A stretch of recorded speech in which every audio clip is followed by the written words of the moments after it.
Sonhar o sonho impossível, sofrer a angústia implacável, pisar onde os bravos não ousam, reparar o mal irreparável, amar um amor casto à distância, enfrentar o inimigo invencível, tentar quando as forças se esvaem, alcançar a estrela inatingível.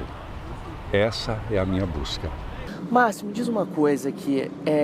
Eu acho que se existe na dublagem brasileira uma voz que é o sinônimo dessa ideia da voz aveludada, né, que já é um jargão, é a tua voz. Como é que você chegou nessa voz aí? Como é que se prepara uma voz como a tua? Obrigado, Rodrigo. Não sei responder, eu não sei, porque não existe um modus operandi para você moldar a voz dessa maneira. Uma coisa que eu ouço até hoje, vou fazer um cadastro, eu vou fazer uma compra, tem CPF, o senhor tem cadastro na loja? Não. O senhor, é engraçado a maneira como o senhor fala. Eu falo normal, Rodrigo, como você fala. A pessoa me pede o CPF, meu CPF é número tal, tal, eu falo as centenas devagar. E a minha maneira de falar não tem nenhuma postura vocal. O que eu acho, a minha tese é de tanto trabalhar no microfone, porque essa é a minha profissão, é falar no microfone, no rádio, na gravação comercial ou na dublagem, a voz tem como é que eu vou chamar, de cacuete, ela tem uma postura que acaba chamando a atenção. Fora o fato de que ela remete à televisão, à rádio, né? Não é a primeira vez que eu ouço. Engraçado, parece que eu estou conversando com televisão. Muito bom isso. Você já se acostumou com essa fama de voz? Porque me parece que você é um cara que deve ir nos lugares e as pessoas reconhecem a tua voz, seja do Preso Nick, seja do Clint Eastwood. Como é que é isso? É imediata e eu não me sinto nada confortável. Nada, nada. Eu não me acostumo com isso. Eu estava comentando com Lina Rossana e Marco Antônio, nós demos uma entrevista na Rádio MEC, e aí o Amauri, que estava conduzindo o programa, disse assim, agora faz a voz do personagem tal, o Marco Antônio fez. Faz a voz do Zed, que é um personagem aquele de um filme maluco de polícia. Loucademia de Polícia. Quando eu vi esse filme no cinema, eu falei, quem é que vai fazer isso? O Marco Antônio faz à perfeição. E eu fiquei embasbacado vendo. A Lina fez a vovó do Frajola. E eu assim, rezando para o Mauri não me pedir isso, porque eu não me sinto à vontade. E principalmente quando uma pessoa diz assim, que me conhece, que me apresenta para quem não me conhece, diz assim, esse aqui é um dublador, você conhece? Ah, é? Fala aí, deixa eu ver como é que é a sua voz. Isso tem o poder de trancar a minha voz. Eu não me sinto nada confortável com isso. Nunca me senti, nunca me acostumei. Agora me diz uma coisa, você é um cara que circula no Rio de Janeiro com, eu acho, a certa comodidade, vamos dizer assim, da invisibilidade que a dublagem dá. Assim, diferente de outros atores que têm essa exposição de rosto, de corpo, você é um cara que circula normalmente, sem de segurança, embora você é um cara que faz os filmes que vão na tela quente à noite, você está em todos os canais e você faz as chamadas do supermercado talvez mais popular do Brasil hoje, assim. Mas fundamentalmente o que me interessa é você é um cara que circula pela cidade. A cidade ainda te surpreende com a tua experiência de vida, com a tua experiência de arte. Onde é que um lugar como o Rio de Janeiro te surpreende? Você que adotou essa cidade. É a cidade em si, Rodrigo. É um pensamento que eu transformo em palavras sempre com visitas que vêm ao Rio de Janeiro, ou com a minha mulher, ou com meus filhos. E eu falo, essa cidade, eu posso imaginar o fascínio que o Rio de Janeiro exerce no turista, porque ele exerce em mim até hoje. E a minha mulher comenta de vez em quando, voltando para o Flamengo, onde eu moro, passando pela Enseada, ela vai, é um colóquio mesmo de paixão, ela vai olhando todo aquele cenário, as luzes do Pão de Açúcar, as luzes, as pessoas jogando futebol na areia iluminada, ela fica numa euforia, e é carioca, nascida e criada no Rio de Janeiro. E ela fala com uma excitação do Rio de Janeiro, eu não consigo situar onde é que está essa minha paixão. Amo Morro de medo cada vez que eu entro na minha garagem, eu olho para os lados para ver se tem alguém distraído perto da garagem. É uma cidade insegura, violenta. Dizem que o carioca é mal educado. O carioca é irreverente. Eu não acho que ele seja mal educado. No trânsito, talvez um pouco afoito, mas esse temperamento do carioca ele é sedutor. Tudo isso é um conjunto de coisas que me faz botar os pés nessa cidade, como eu botei há 40 e tantos anos, e falar, daqui eu não vou sair mais. Mas você é um mineiro de berço. E onde é que ficou Belo Horizonte aí, nessa alma de artista? Só na lembrança. É mesmo? Só na lembrança. Todas as vezes que eu voltei a Belo Horizonte, ou para passar férias ou a trabalho, eu vou para os lugares da minha lembrança. Cadê o meu mendigo culto, meu mendigo intelectual? Cadê o Café Nice? Cadê o Café Brasil? Cadê a Avenida Afonso Pena? Cadê o edifício Acaiaca? São coisas da minha infância. Eu olhava para o edifício Acaiaca, onde estava a TV Itacolomi, e eu dizia, que prédio majestoso, tinha uma cabeça de índio na fachada do prédio. O edifício Acaiaca. Eu volto lá e não encontro nada disso. É uma cidade que já está engarrafada como o Rio de Janeiro, já tem motoristas, o trânsito já está tão afoito como o do Rio de Janeiro ou de São Paulo, mudou. A Belo Horizonte, que eu deixei para trás, só está aqui na minha lembrança.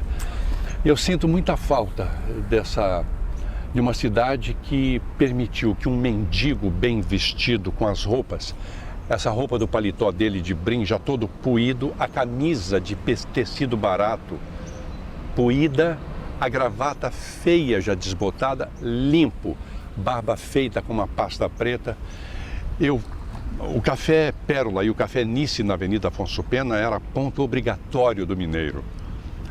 E eu caminhando pela calçada da Avenida Afonso Pena, eu rezava, eu quero que o mendigo me aborde.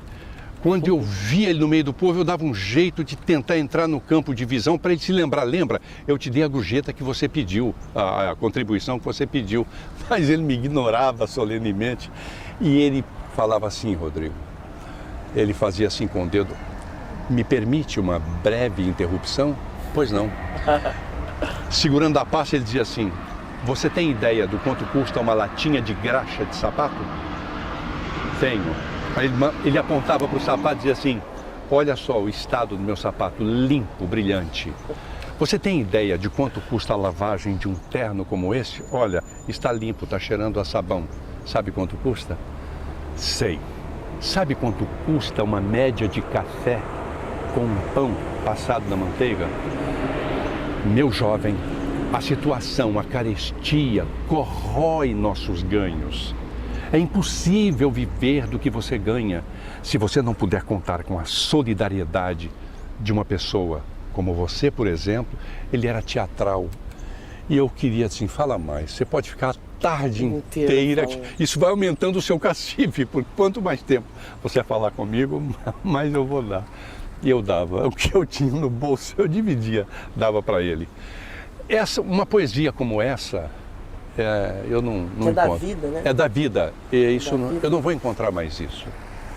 E isso eu tive lá em Belo Horizonte. Agora, de uma certa maneira, eu acho que essa Belo Horizonte e esse Rio de Janeiro que te acolheu há umas 4 décadas são partes de um mundo que você frequenta e do qual você faz parte, porque você andou em muitos lugares, tanto nesses prêmios de dublagem, nos seus trabalhos de locução, e eu acho que no imaginário brasileiro, né, você frequenta os tímpanos de gerações e gerações, Márcio. Agora, eu me pergunto, que artista é esse que você é, sob o teu olhar? Porque eu poderia dizer várias coisas sobre a qualidade do dublador que você é, do locutor que você é e do ator que você é. Obrigado. Mas eu queria entender um pouco assim, você tem uma noção clara do ator que você optou por ser? Não. Quem é o ator Márcio Seixas?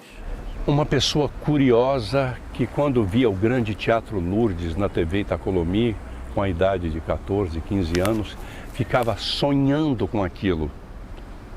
E eu sonhava, eu gostaria de estar no meio dessas pessoas. Grande Teatro Lourdes, patrocinado pela Perfumaria Lourdes, no centro da cidade de Belo Horizonte.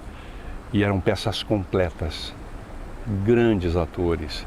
Eu era apaixonado por aqueles, eram os meus ídolos na época. E eu sonhava com aquilo, eu ficava na porta do edifício Waka-Waka para vê-los.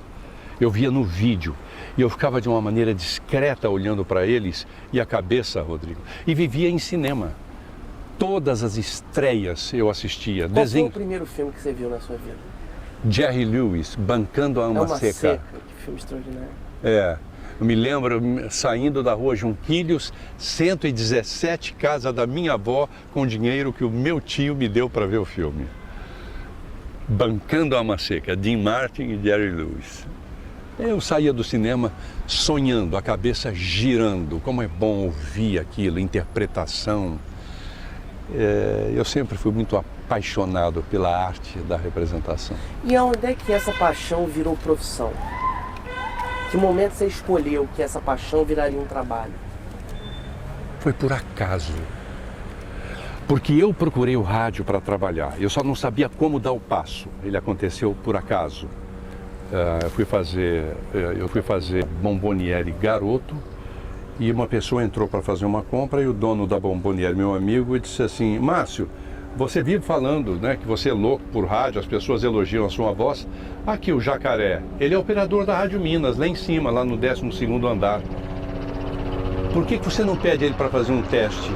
Ele pegou a minha palavra e o Jacaré, apelido, falou assim: você gosta dessa coisa de rádio? Você quer ir em cima fazer um teste? Deus me livre, você está louco, não vou nem... Não, mas não tem ninguém, só eu e você. É mesmo? Só eu e você? Todo mundo saiu para almoçar. Então eu quero ir.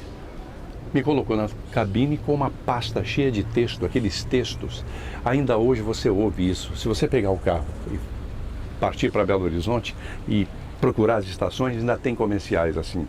Depósito de construção do seu Joaquim, tome lá um copo d'água gelada, lá tudo é muito bom. Os textos eram assim: leve o seu carro na oficina do Quinzinho, preços módicos, pague da maneira que você quiser. Era dessa maneira. E eu fui lendo, porque ele falou assim: senta aqui, eu vou preparar o gravador e você vai dando uma lida nos textos, que eu vou gravar a sua voz. Aí eu fiquei lendo assim, até o último texto. Quando eu fiz assim para dizer que eu estava pronto, estava cheio de gente atrás dele. Aí eu quis falar assim: pode ser depois? Ele falou assim: ok, tá rodando. E aí eu comecei a ler, eu estava muito nervoso, mas eu fiz uma boa leitura. Quando eu acabei de ler, um sujeito de gravata falou assim: vem cá, você pode começar amanhã, nós estamos precisando de locutor noticiarista. Você pode imaginar, uma rádio inexpressiva, Ramos de Carvalho, irmão do Luiz de Carvalho, que era aqui da Rádio Tupi, mas uma pessoa que nunca tinha entrado numa cabine de rádio, na manhã do dia seguinte, estava no microfone lendo noticiário. E com quantos anos você tinha? 24, 25. Você fazia o que nesse momento? Qual era a tua profissão? Nada. Eu tentei ser comerciante. Nenhuma profissão de nível superior me atraiu. Eu queria rádio, eu queria interpretação, mas eu não sabia como chegar nisso. E você chegou a fazer exército, prestar o serviço militar? Fiz, como primeiro obrigatoriedade, depois servi mesmo. Depois fui como voluntário para o Oriente Médio e entregar as forças de paz da ONU. Para evitar a briga de árabes e judeus. Aí fiquei lá um ano. Isso em que época, mais ou menos? Você lembra? 1965. De agosto de 1965 a agosto de 1966. Isso em que lugar que você ficou? Em que país? Na Palestina. Entre Rafa, Canes Yunis, entre Gaza, Canes Yunis e Rafa. E engraçado, né? Você pegou um estado que tinha 13 anos de vida, porque o estado como Israel surge em 48. 48. Né? Então, assim, você pegou um período adolescência no lugar. Né? E você falava alguma língua naquela época? Não, só o inglês. Você falava inglês? Inglês de militar. Tá, aprendido ali. Tanto que esse inglês me valeu para ser um intérprete da minha companhia, a 8ª companhia. Que ótimo. E eu travei... conheci dificuldades assim. O comandante da minha companhia disse assim: estamos precisando de colchões para a barraca 12. Vai lá no almoxerifado do canadense buscar. me deram uma Kombi e um caminhão para trabalhar. E eu disse, meu Deus, como é que se fala colchão em inglês? Eu não sabia. Aí, colchão. E eu fui desenvolvendo o vocabulário, chegando no canadense, olá, como vai? Tudo bem? Minha companhia é essa. Eu estou precisando daquela coisa que a gente deita para dormir. Ele fala, mattress, eu preciso de vários mattresses. O pneu da minha Kombi furou. Eu disse, como é que eu falo consertar pneu? Aí eu fui com um caminhão dizer, olha, aí eu apontei, o meu pneu fez assim, flat tire.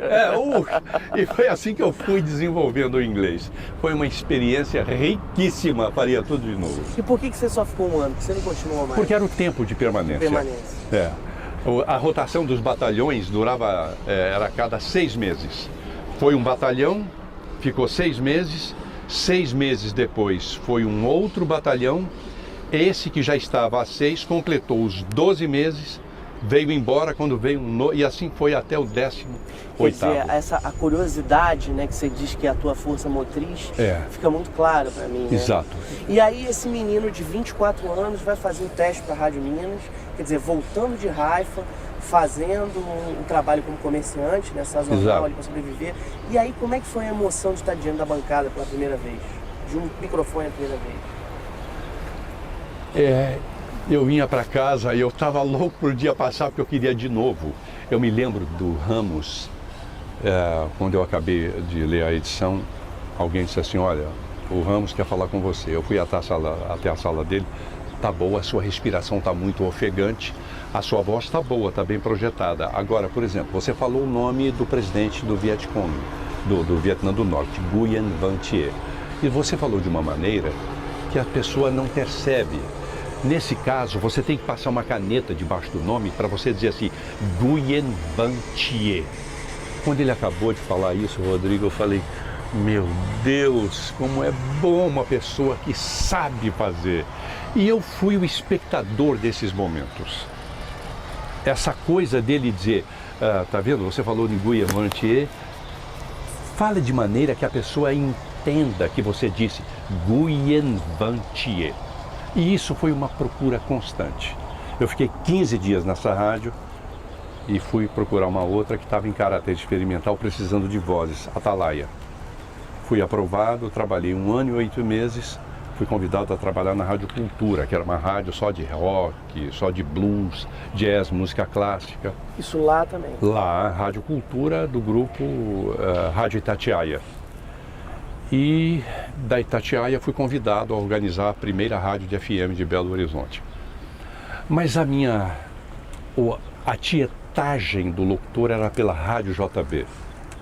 Ouvia a Rádio JB num rádio de pouca potência.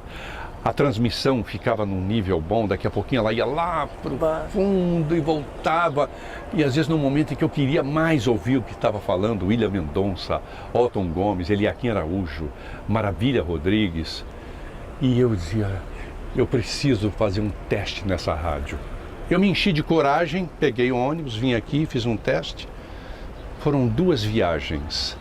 A vida é fascinante, Rodrigo. Eu saí de Belo Horizonte com o dinheiro contado do ônibus para fazer o teste. Na primeira não consegui, não tem espaço aqui para você fazer teste. Eu preferi não dizer, puxa, mas eu passei a noite inteira viajando de ônibus para um teste, preferi não fazer nada. Não. Voltei e falei, eu vou de novo. Esperei o mês passar, voltei de novo, gravei o teste, voltei para Belo Horizonte.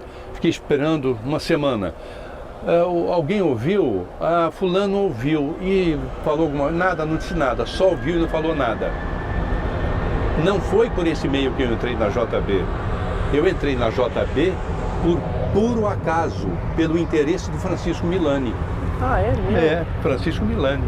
Grande ator. Como é que foi isso? Eu estava na dublagem, depois de ter passado lá pelo estágio, aprender a dublar e travando conhecimento com a impaciência dos veteranos. A cada erro era um salto de sapato que batia no chão, um fone que batia na mesa, ou um comentário. Tá difícil, né, amigo?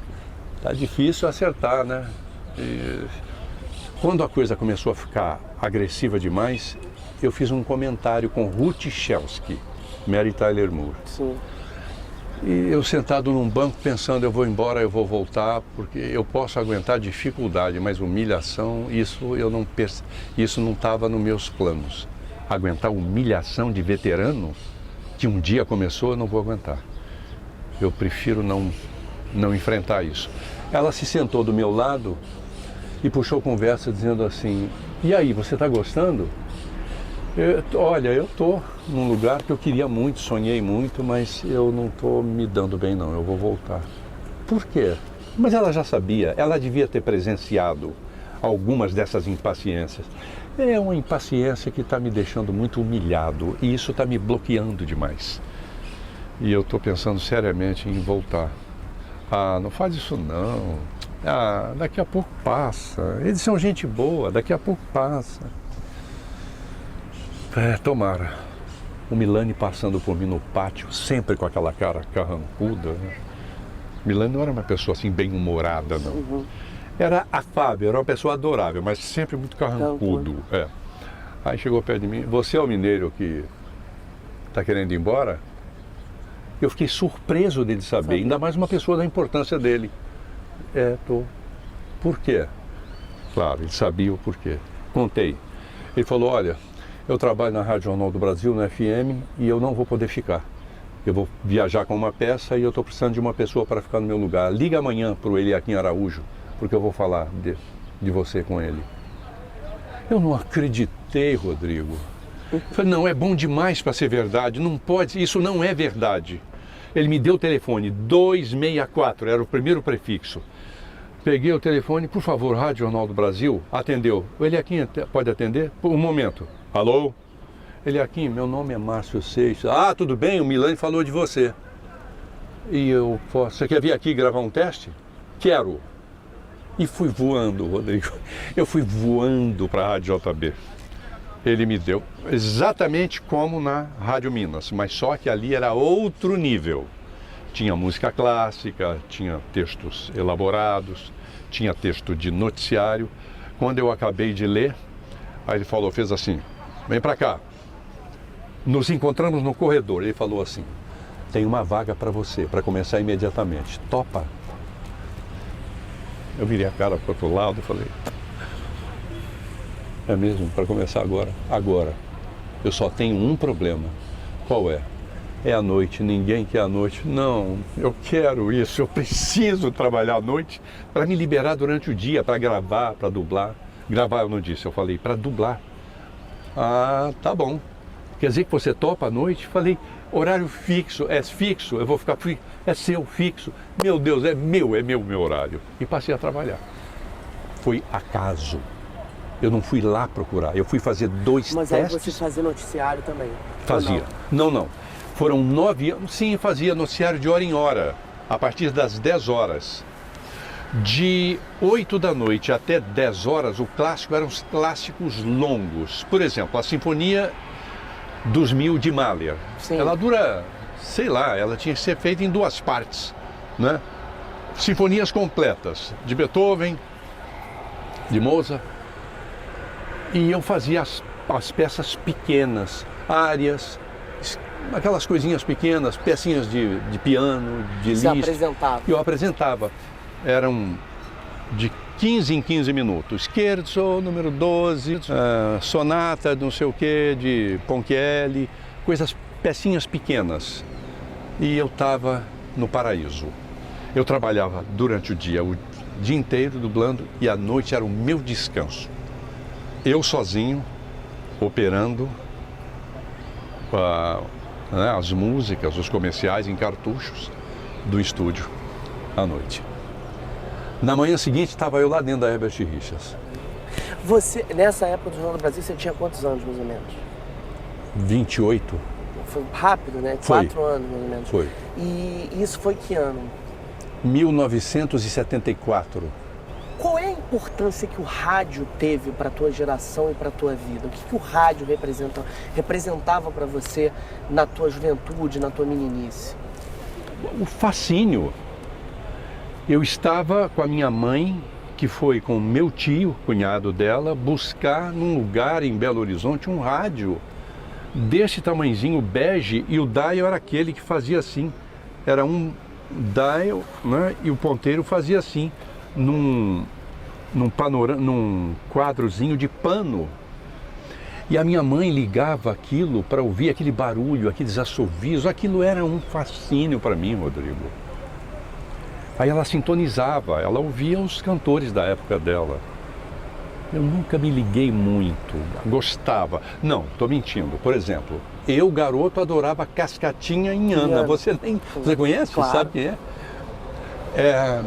Cascatinha, Carlos Meu Primeiro Galhardo. Amor. Meu primeiro. A romance do caveiro pela caveira. Coisas incríveis isso. Que coisa você conhecer Cascatinha e Ana. Isso é coisa da minha infância entrando na juventude. Augusto Calheiros, no alto de um campanário. Essa música não roda mais hoje. Não. Então eu ouvia o rádio com a minha mãe porque era hábito da minha mãe. Meu pai nunca estava em casa e era o hábito dos meus avós. Meu avô, todo final de tarde, às 18h30, ligava o rádio para ouvir a Hora do Fazendeiro, com o engenheiro Jairo Anatólio Lima. A abertura era a Dança do Sabre, do bailado Gaianê de Cachatúria. Obrigado, Deus, a memória ainda funciona. Você se lembra qual era o programa de rádio preferido da tua juventude? De auditório? Qual que era? Não sei, era comandado por Aldair Pinto. Você chegou a fazer a Rádio Nacional também, não? Não. Mas chegou a frequentar? Foi onde eu fui pedir Foi onde eu fui primeiro. Lá tinha rádio teatro, narração, noticiário, programas. Eu vou lá. E aí encontrei uma pessoa no corredor muito conhecida ainda hoje, porque aquele que fazia o Jerônimo, aquele radioator que fazia o Moleque Saci, Cauê Filho. Encontrei Cauê Filho. E aí, meu Deus, Cauê Filho. E ele falou, você está procurando alguém? Eu gostaria de falar com a pessoa, eu quero gravar um teste, é possível? Olha, quando ele ia falar, ele falou, ali ó, Daisy Lucidi, vai lá falar com ela. E eu corri atrás. Ela estava caminhando, eu falei, com licença. Ela parou, tirou o óculos, pois não. Eu sou locutor, eu sou de Belo Horizonte. Eu gostaria de saber se é possível deixar um registro da minha voz. Não pode não tem vaga. Virou as costas e foi embora. Isso naturalmente você vai, tá? Mas aí eu travei contato com a dificuldade. Falei, não é o que eu estou pensando. Eu vou ter que... Isso foi antes de acontecer a JB, tá? A JB foi a redenção.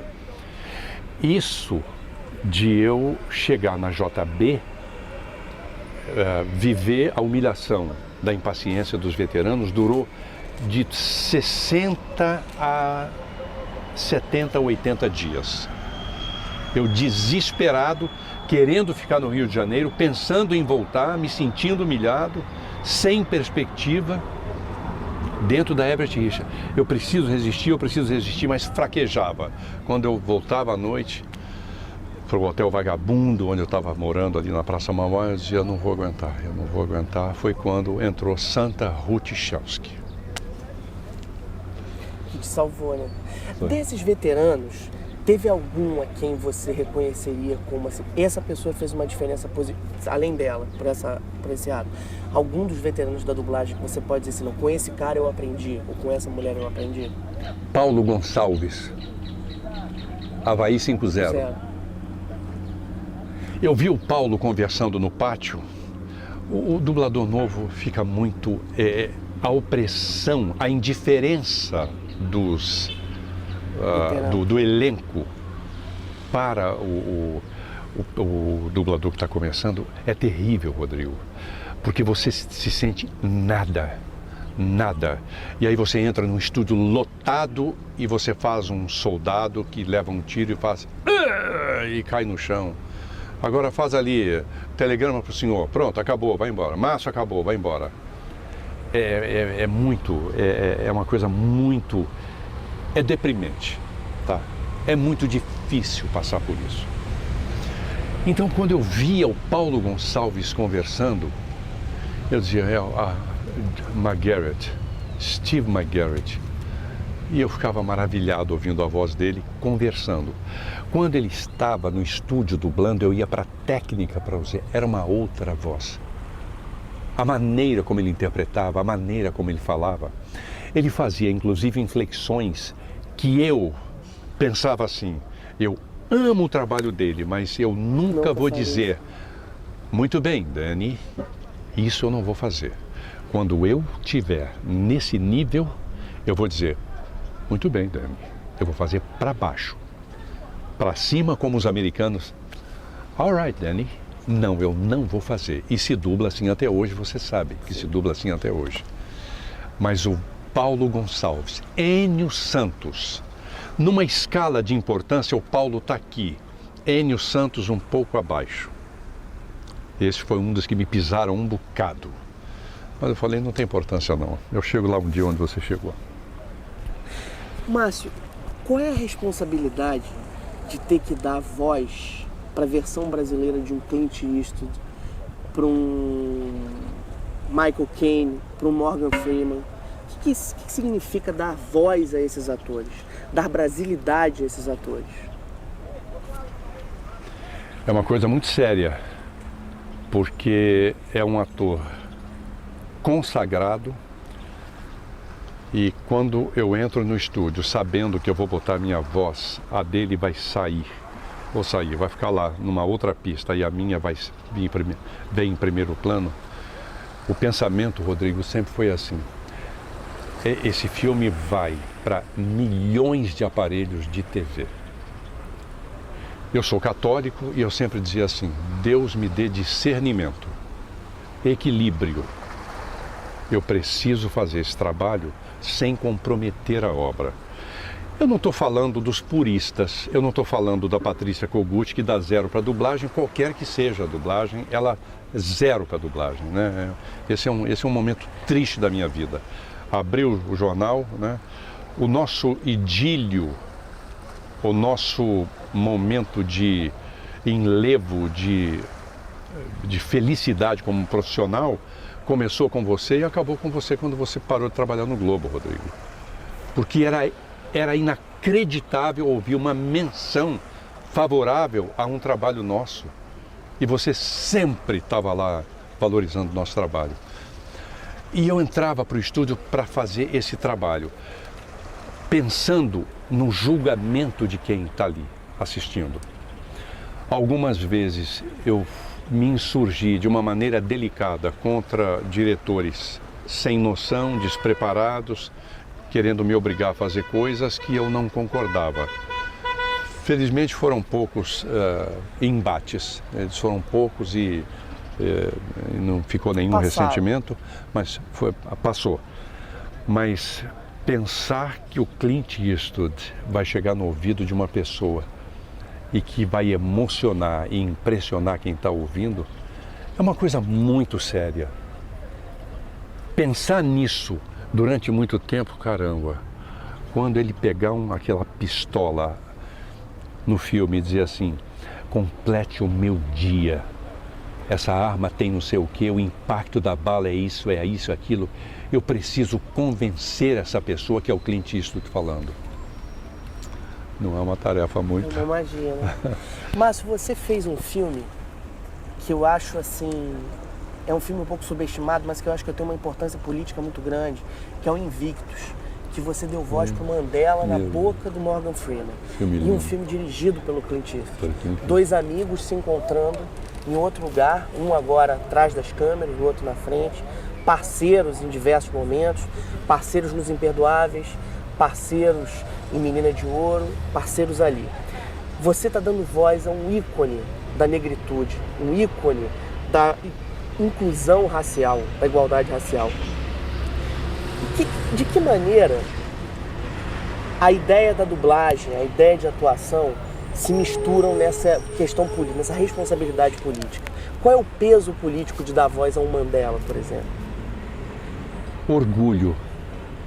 O meu primeiro pensamento, quando eu cheguei, eu não sabia que era Mandela. Me disseram, olha, tem um filme aqui, é Invictus, eu acho que foi na Van Maher. Quando eu cheguei, eu disse, Mandela? Eu falei, meu Deus, eu vou fazer Mandela. Que ícone, que ídolo. E eu fiquei maravilhado fazendo o papel.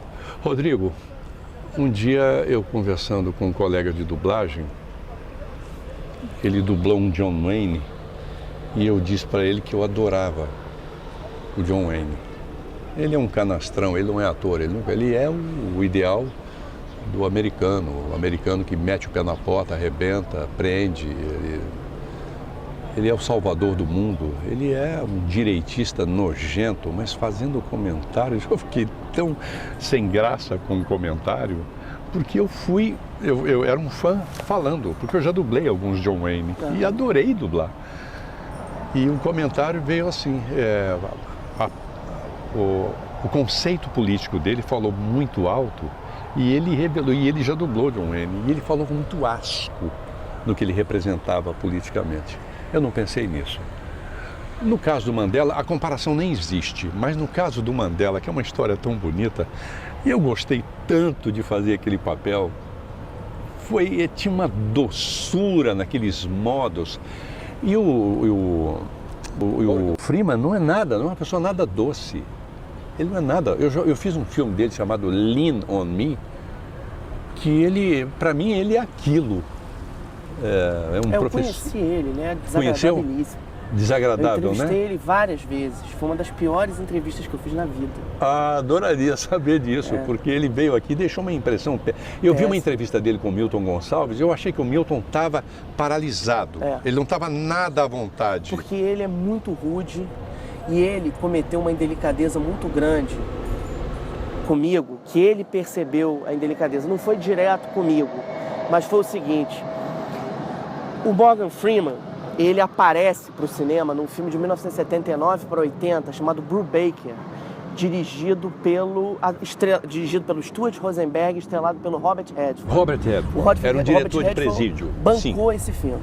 E o Morgan Freeman era um presidiário negro que tem uma revolta, porque ele é um cara meio bestializado, e ele ataca as pessoas dentro da cadeia, e ali o falso presidiário que o Robert Redford se revela e vira o diretor da cadeia e faz uma discussão sobre o sistema prisional.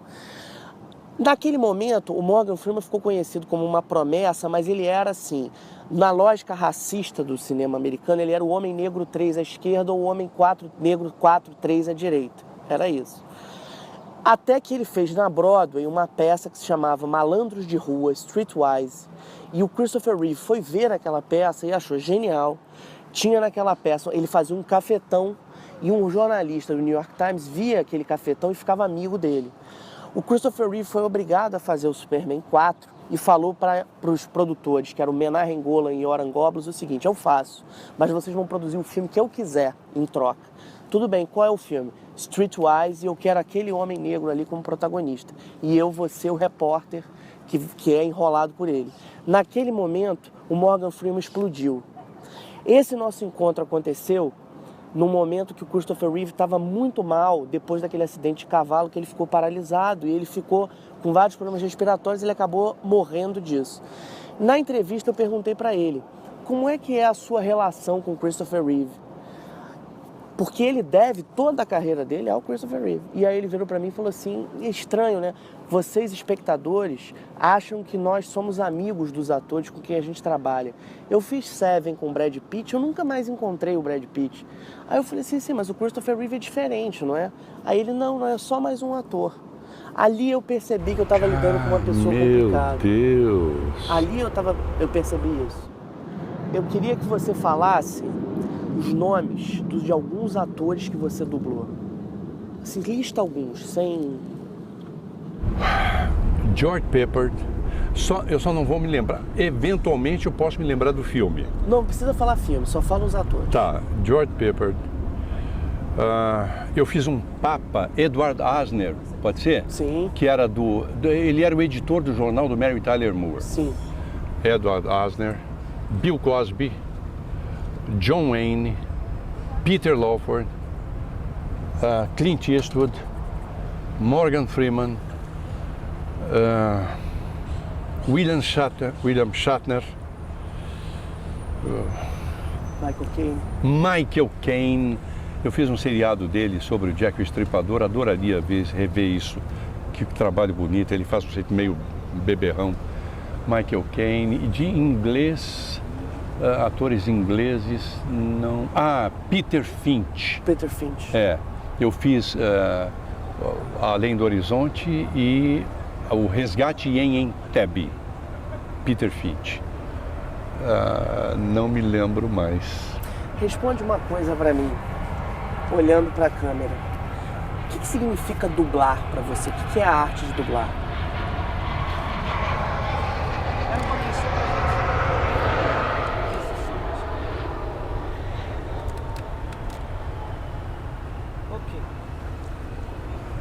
A arte de dublar é emocionar a pessoa de tal maneira que ela esqueça que o ator que está na tela é um americano. Porque eu já ouvi ao longo dos meus 40 anos de atividade isso. O trabalho está tão perfeito que a gente não percebe que é um ator americano. Isso para mim é o meu Oscar. Ouvir um comentário desse de um fã de dublagem ou até de uma pessoa estranha que me reconhece e disse: um filme tal parecia que você era americano ou o ator era brasileiro. Esse para mim é o meu Oscar e isso para mim é dublar. Uma última coisa. O que significa a frase versão brasileira na tua cabeça? Que saudade essa frase detona em você? Fazer isso era... Eu comentei outro dia com uma colega que eu nunca saí de casa irritado porque estava indo dublar. Puxa, que coisa chata, estou indo dublar. Não, eu sempre saí feliz. Fazer as apresentações da Herbert Richards foi um momento bastante agradável da minha vida. Eu adorava fazer os nomes dos filmes, a abertura com o nome das distribuidoras. A abertura dos filmes era assim: numa distribuição Warner Brothers Television, A Procura da Felicidade, versão brasileira Herbert Richards. Eu amava fazer isso.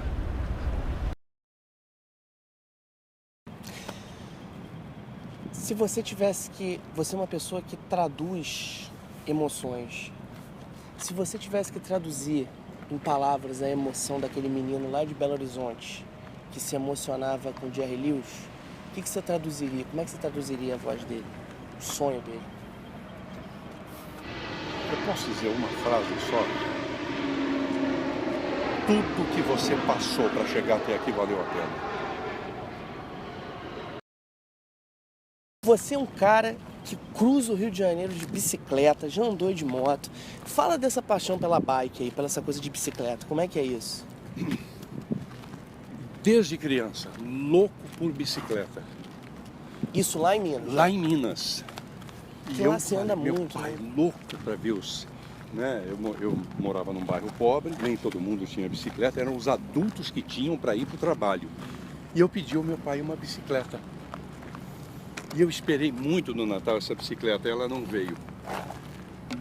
Levantar, ir para a sala e não encontrar a bicicleta foi uma tremenda de uma decepção.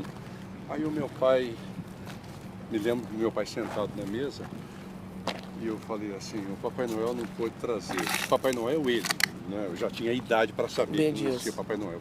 Papai Noel resolveu não dar bicicleta, né, pai?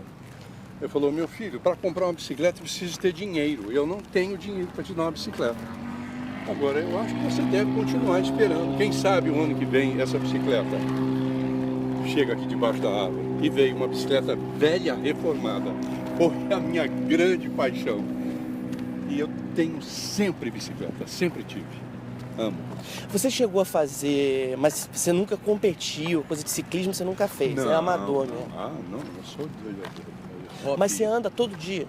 Dia sim, dia não. Para preservar esse teu gogó mágico aí, para fazer locução, dublagem, você faz alguma coisa, assim? Não. Você toma alguma coisa? Não. Nada? Nada. Nem faz exercício? Nem faço exercício. Só não cometo excessos. Tipo?